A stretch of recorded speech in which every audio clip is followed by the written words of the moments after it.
Hi friends, इस video में हम बात करेंगे गांधीज व्यू ऑन कम्युनिज्म, यानी गांधी जी के क्या विचार थे कम्युनिज्म को लेकर।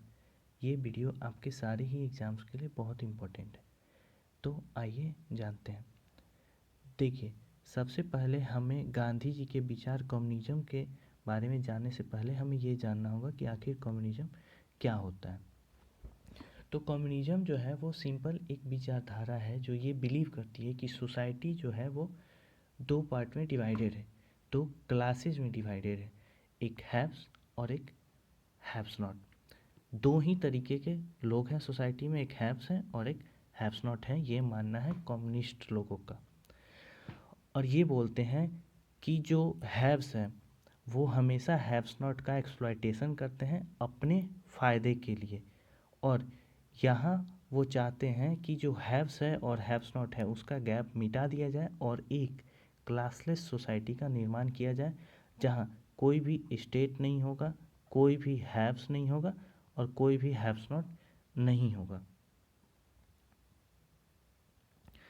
अब हम जानते हैं कि गांधी जी के क्या विचार थे कम्युनिज्म को लेकर। गांधी जी कहते हैं कि वो भी चाहते हैं कि सोसाइटी में जो इविल्स है, यानी जो इनइक्वलिटी है हाई और लो क्लास के बीच में, उसको मिटाया जाए। लेकिन उनका ये भी मानना है कि ये किसी भी तरीके की रिवॉल्यूशन से नहीं होना चाहिए, क्योंकि रिवॉल्यूशन जो है वो एक वायलेंट नेचर का होता है और यहाँ पे बहुत ही खून खराबा होता है। और गांधी जी जो थे वो हमेशा से नॉन वायलेंस को सपोर्ट करते हैं। वो हमेशा चाहते हैं कि किसी भी चीज़ को नॉन वायलेंट तरीके से निपटाया जाए, और वो ये भी कहते हैं कि हर एक चीज़ का जो सॉल्यूशन है वो नॉन वायलेंस में है। वो कहते हैं कि उन्हें ये नहीं पता कि बोल्शेविक जो हुआ है, बोल्शेविक रिवॉल्यूशन, उसका क्या परिणाम होगा और ये रसिया के लिए आगे चलकर फ़ायदेमंद होगा भी या नहीं होगा। और वो कहते हैं कि वो शॉर्ट वायलेंट कट्स में विश्वास नहीं करते हैं कि तलवार के नोक पे अभी हम कोई काम करा लें और बाद में उसका क्या परिणाम हो इसको नहीं सोचें। वो कहते हैं कि रशियन कम्युनिज्म जो है वो इंडिया के लिए पूरी तरीके से सही नहीं है, क्योंकि वहाँ का कल्चर अलग है, यहाँ का कल्चर अलग है, वहाँ के लोग अलग हैं, वहाँ के लोगों की सोच अलग है। और ख़ासकर ये कि जो रशियन कम्युनिज्म आया है, जो बोल्शेविक है, वो पूरी तरीके से फोर्स का यूज करके आया है और वो वायलेंट है अपने नेचर में। तो वो कहते हैं कि ये इंडिया के लिए सही नहीं है, इंडिया के लिए नॉन वायलेंट वाला सही रहेगा, और इसलिए वो इस चीज़ को नकारते हैं। वो बोलते हैं कि अगर इंडिया में कम्युनिज्म आता है बिना वायलेंट के, यानी नॉन वायलेंट तरीके से, तो वो इंडिया में भी कम्युनिज्म का पूरी तरीके से वेलकम करेंगे। चूँकि वो बोल्शेविक जो है वो फोर्स के तरीके से आया है, इसीलिए वो कहते हैं कि मुझे नहीं लगता कि ये ज़्यादा दिन तक रसिया में लास्ट करेगा।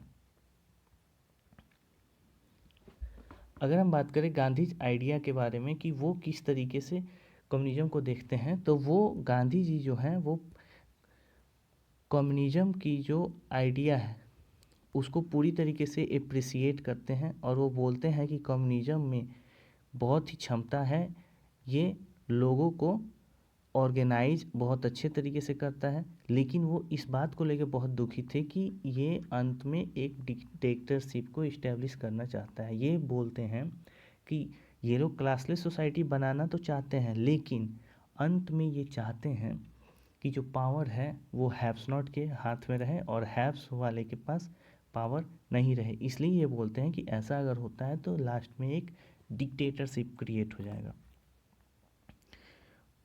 For a Gandhian, an alternative to communism is to establish a society wherein the instruments of production are simple and that the common man could play them in the villages. अगर हम गांधी जी के विचार से देखें तो communism का alternative ये है कि हम जो भी मीन्स ऑफ प्रोडक्शन है उसको इस तरीके से बनाएं, इतना ईजिली अवेलेबल और एक्सेसिबल बनाएं कि समाज का हर एक छोटा सा छोटा तबका वाला आदमी भी इसको बहुत ही अच्छी तरीके से यूज कर पाए। गांधी जी बोलते हैं कि जो लैंडलॉर्ड्स हैं या जो भी कैपिटलिस्ट है, यानी कि सिंपल भाषा में बोले तो जो भी अमीर आदमी हैं उनको एक ट्रस्टी की तरह होना चाहिए, जो जिनके पास पैसा तो है और वो उस पैसे का यूज करेंगे गांव के जो गरीब लोग हैं, जो वर्कर्स हैं, जो पीजेंट्स हैं, उनका भलाई के लिए, उनके अपलिफ्टमेंट के लिए। उनका ये भी मानना था कि किसी भी इंस्टीट्यूशन को चेंज करना बहुत आसान है, बशर्ते कि आदमी को। और गांधी जी जो थे वो ये बिलीव करते थे कि आदमी जो है, मैन जो है, वो काफ़ी अच्छे नेचर का होता है और मैन के अंदर जो बुराइयां हैं उसको दूर की जा सकती हैं। यहाँ पे गांधी जी जो अपनी ट्रस्टीशिप देते हैं कि लैंडलॉर्ड्स जो हैं या जो कैपिटलिस्ट क्लास के पीपल्स हैं उनको ट्रस्टीशिप की तरह काम करना चाहिए, इसका बहुत सारा क्रिटिसिज्म होता है। एक क्रिटिक्स में एम.एन. रॉय कहते हैं कि कोई भी आदमी जो है वो ये नहीं चाहता कि वो ट्रस्टी की तरह काम करे, और ये बिल्कुल ही एक बोगस आइडिया है। ट्रस्टीशिप का कोई मतलब ही नहीं है। गांधी कहते हैं that rich can not, Gandhi ji कहते हैं कि जो अमीर हैं वो अमीर इसलिए हैं क्योंकि जो गरीब लोग हैं वो कोऑपरेट करते हैं इनको अमीर होने में। वो इनकी काम करते हैं, इनकी फैक्ट्रीज में काम करते हैं, इनके खेतों में काम करते हैं, और इसी के चलते ये लोग अमीर हैं। अगर गरीब लोग फैक्ट्रीज में काम करना छोड़ दें, इनके खेतों में काम करना छोड़ दें, तो अमीर जो है वो अमीर नहीं रह पाएंगे।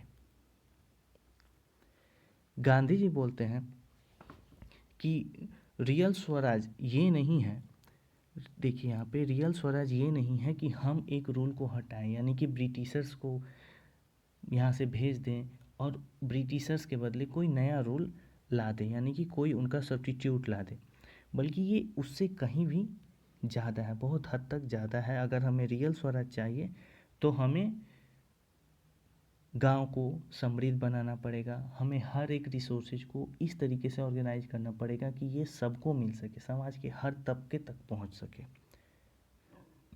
गांधी जी बोलते हैं कि वेस्टर्न सोशलिज्म और कम्युनिज्म जो है वो उसमें बहुत ही स्ट्रॉन्ग सेंस है सेल्फिशनेस का, क्या तो इसको हमें नहीं अपनाना चाहिए और ये इंडिया के लिए सही नहीं होगा। गांधी जी लास्ट में कहते हैं कि जो कम्युनिस्ट्स हैं इंडिया में वो खुद कम्युनिज्म की तरह नहीं जीते हैं, यानी कम्युनिज्म में जो बोला गया है उसके अनुसार नहीं जीते हैं। वो अपने धन को किसी समाज में नहीं बांटते हैं। और गांधी जी यहाँ तक कहते हैं कि जो इंडिया में कम्युनिज्म है, जो कम्युनिस्ट्स लोग हैं, वो ऐसे हैं कि वो रसिया से इंस्ट्रक्शन लेते हैं और वो अपना स्पिरिचुअल होम रसिया को मानते हैं, इंडिया को नहीं मानते हैं। यहाँ पे गांधी जी बोलते हैं कि इंडिया को ये लोग स्पिरिचुअल होम नहीं मानते हैं, बल्कि ये मानते हैं कि रसिया ही इनका स्पिरिचुअल होम है और रसिया से ये लोग इंस्ट्रक्शन लेते हैं। गांधी जी बोलते हैं कि हमें कभी भी अपने आउटर पावर पे डिपेंडेंट नहीं रहना चाहिए। गांधी जी यहाँ तक कहते हैं कि हमें रसिया से जो गेहूँ आ रहा है उस पर भी डिपेंडेंट नहीं रहना चाहिए, बल्कि हमें ये कोशिश करनी चाहिए कि हमारे धरती पे हम क्या उपजा सकते हैं। ये देखिए, ये रसियन व्हीट पे डिपेंड रह गांधी जी बोलते हैं कि हमें रसियन व्हीट पे डिपेंड नहीं रहना चाहिए। ये भी बोलते हैं कि जो फॉरेन आइडियोलॉजीज हैं वो वहाँ के कल्चर, वहाँ के सोसाइटी को देख के बनाया गया है, ना कि इंडियन सीन को। तो हमें जो वहाँ से अच्छाइयाँ हैं सिर्फ उसी को यहाँ पे लानी है, यानी कि गुड थिंग्स को, ना कि पूरी की पूरी आइडियोलॉजी हम वहाँ से कॉपी कर लें और यहाँ पे इंडिया में ला लें। तो ये था गांधी जी का विचार कम्युनिज्म को लेकर। आशा करता हूँ आपको ये टॉपिक अच्छे से समझ में आया होगा। अगर आप हमारे चैनल को ज्वाइन करना चाहते हैं तो आप हमें ज्वाइन करके सपोर्ट कर सकते हैं, और आप चाहते हैं कि आपके किसी टॉपिक पे वीडियो बने तो आप नीचे टॉपिक कमेंट कर सकते हैं और जल्द से जल्द उस पर वीडियो बनाने की कोशिश की जाएगी। Thanks for watching. अगर आप नए हैं तो चैनल को सब्सक्राइब कर दें प्लीज़।